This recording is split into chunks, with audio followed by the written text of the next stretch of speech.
very tense situation going on in the Middle East, and when you're traveling over there, you certainly take all precautions. And we're blessed to be joined right now with State Senator Jason Rapert, who is in the Middle East. He is currently in the ancient city of Syria, and you were in the Golan Heights earlier today. Senator, thank you so much for joining us. You're welcome. It's good to be with you, Alice. Appreciate you being here. You're on a trip with the American Israeli Education Association, and needless to say, the situation there has changed dramatically over the past 24 to 48 hours with the heightened intensity going on with Israeli airstrikes in Syria. Tell us about what you've seen and how that has affected your travel there. Well, that's exactly right. And first of all, I just want to say again, thank you. I've been over here and hand-delivered copies of the resolution and legislation to develop an exchange program between our agriculture department in Arkansas and Israel. But to the point of the situation, you know, since I've been here, we actually traveled into the West Bank, which is under Palestinian control, and went down south early on in the trip along the Gaza Strip. And actually 6 days before we had been there, a rocket was fired right into the kibbutz area where we were located. And it's about 1.5 million Palestinians there in the Gaza Strip. They're not under the control of Egypt, and they are not under the control of Israel. And Hamas rules that area. It's a very tense situation. The people there, literally, Alice, they have about 15 or 20 seconds to take cover once they know there's incoming, so it's very serious. And then this morning, I actually was in the Golan Heights. As I told you earlier, we traveled north yesterday through Haifa, and we were headed to the Lebanese border to do a survey there. And then we returned back because where we were going, there was actually a Hezbollah outpost. And as you know, the recent airstrike from Israel was to intercept surface-to-air missiles that were headed to Hezbollah through Syria. And so the situation, you know, we feel we're safe. We have a security detail with us, but obviously there's been military action here. And as you know, yesterday, Syria said that this was an act of war from Israel. So obviously things have changed dramatically. Talking with Senator Jason Rapert from Faulkner County area, who is in Israel right now. And Senator, as you had mentioned, the situation there is getting more tense, and you've been on the move. But one of the things that was on all the talk shows yesterday and in the news for the past 24 hours is certainly these airstrikes, but shutting down the airspace there and what America should do in that region. But while the airspace is shut down, there's still a lot of air activity where you are. That's exactly right. You know, this morning, as a matter of fact, we stayed just there on the shores of the Sea of Galilee, which is, you can see the Golan Heights from where we were staying.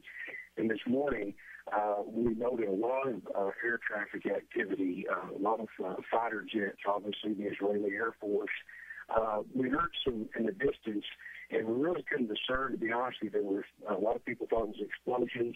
Some people thought it might have been sonic booms, but there's a lot of activity across the border in the area of Damascus. Alice, literally, there's been 60 to 70,000 people lose their lives in the Syrian conflict. And I'm told 1.5 million refugees have left the country. And we met the other day with the deputy head of national security, Dr. Lehrman.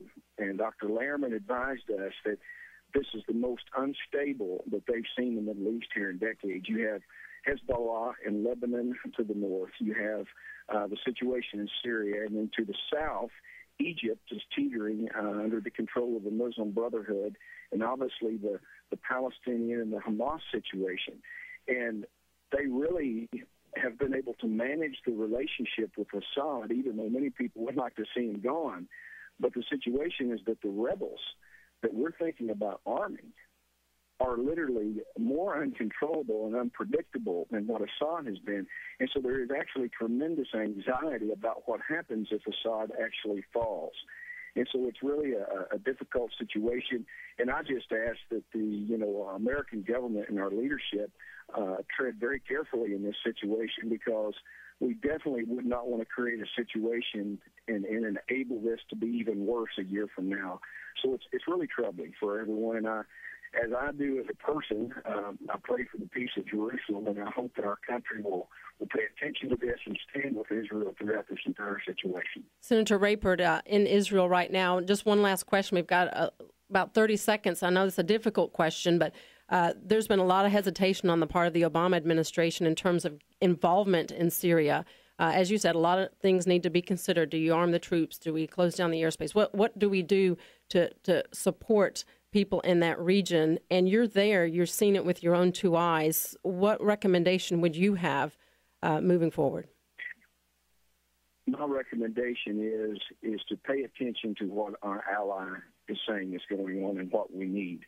What we really need to happen is to cut off the situation at the root. The root of this is this fundamentalism that is being supplied and fueled by Iran and by the jihadists that's in the area. And I am totally behind getting rid of dictators that suppress human rights, but at the same time, we cannot allow these people to take control. Once a dictator is gone, we cannot allow these jihadists to take control of these weapons. When you think about chemical weapons, those chemical weapons in the hands of people that truly will use them is a much different thing. And so they need to tread very carefully and listen to what the Israeli Defense Force is telling them. And when you have an ally, Alice, you stand with your ally. And there's no doubt Israel is definitely our greatest ally in the Middle East. In this Middle East right here. Right. Senator Jason Rapert in Israel. Safe travels on your way back home, and God bless.